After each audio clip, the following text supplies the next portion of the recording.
నవగ్రహాల్లో చెప్పుకోదగ్గ గ్రహము శుక్రుడు. ఈయన కూడా గురువే, కాకపోతే ఈయన రాక్షస గురువు శుక్రాచార్యుల వారు. ఈయనకు గురువు అయినప్పటికీ సకల శాస్త్రాలు తెలిసినప్పటికీ కూడా ఈయనలో కొద్దిగా మనకు నైతిక విలువలు తక్కువగా ఉంటాయి.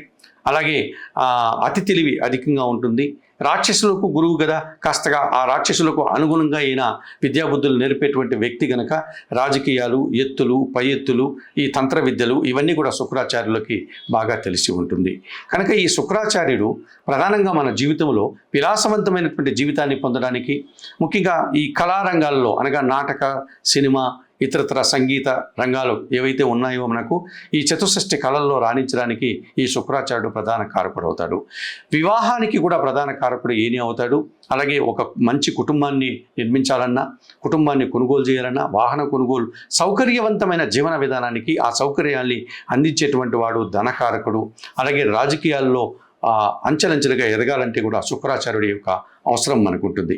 కాకపోతే శుక్రాచార్యుడు వెళ్ళేటువంటి మార్గం ఏదైనప్పటికీ కూడా వారు ఉన్నత స్థానాన్ని పొందాలి అనే తత్వాన్ని కలిగి ఉంటాడు. అనగా అవినీతి మార్గంలో అయినా పర్వాలేదు, లేకపోతే మరొక మార్గం అయినప్పటికీ కూడా ఉన్నత స్థానాన్ని పొందాలి, మంచి పదవులు అందుకోవాలి, ధనాన్ని ఆర్జించాలి, విలాసవంతంగా జీవించాలి అనే తత్వాన్ని ఈ శుక్రాచార్యులు వారు కలిగి ఉంటారు. శుక్రాచార్యుడు స్త్రీకి సంబంధించినటువంటి గ్రహంగా చెప్పుకోవచ్చు. అనగా స్త్రీ సంతానానికి ప్రధాన కారకుడు అవుతాడు, ప్రేమతత్వానికి ప్రధాన కారకుడు అవుతాడు, వివాహానికి ప్రధాన కారకుడు అవుతాడు.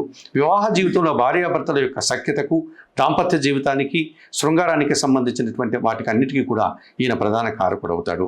సినిమా రంగంలో కానీ ఇతరత్ర కళారంగాల్లో రాణించే వారికి కూడా ఈ శుక్రాచార్యుడే మనకు ప్రధాన కారకుడు అవుతాడు. అలాగే రాజకీయ నాయకుల్లో మనం కొంతమంది వ్యక్తులు చూస్తూ ఉంటాము, ఎత్తులకు పై ఎత్తులు వేస్తూ ఏదో విధంగా వారు ముందుకు వెళ్ళాలని, అలాగే వ్యాపార రంగంలో కూడా ఏదో ఒక మార్గంలో ఉన్నత స్థానాన్ని పొందాలని, అవినీతి కార్యక్రమాలు చేసైనా సరే ధనార్జన చేసేటువంటి తత్వం ఈ శుక్రాచార్యుడికి కలిగి ఉంటుంది. ఈయనకు నిర్దేశించిన వారము శుక్రవారము.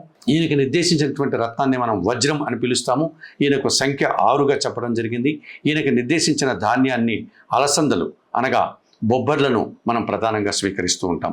అలాగే శుక్రాచార్యుడు మన జాతక చక్రంలో తులారాశికి ఆయనే ఆధిపత్యం వహిస్తాడు, వృషభ రాశికి ఆయనే ఆధిపత్యం కలిగి ఉంటాడు, మీన రాశిలో ఉచ్చస్థానాన్ని పొందుతాడు, కన్యా రాశిలో నీచత్వాన్ని పొందుతాడు. కొన్ని సందర్భాల్లో శుక్రాచార్యుడు కొన్ని భావాల్లో సంచరించేటువంటి సందర్భాల్లో అనగా షష్టమ భావంలో కానీ, లేకపోతే అష్టమ భావంలో కానీ, వ్యయములో కానీ శుక్రాచార్యుడు సంచరించేటప్పుడు కొన్ని అనారోగ్యాలు ఇవ్వడానికి కూడా కారకుడవుతాడు. ప్రధానంగా శృంగార సమస్యకు సంబంధించిన అనారోగ్యాలు కానీ, లేకపోతే సంతానానికి సంబంధించినటువంటి అనారోగ్యాలు కానీ, జననేంద్రియాలకు సంబంధించిన అనారోగ్యాలు కానీ ఈయన శుక్రాచార్యుడు ఇచ్చేటువంటి పరిస్థితి కనిపిస్తుంది.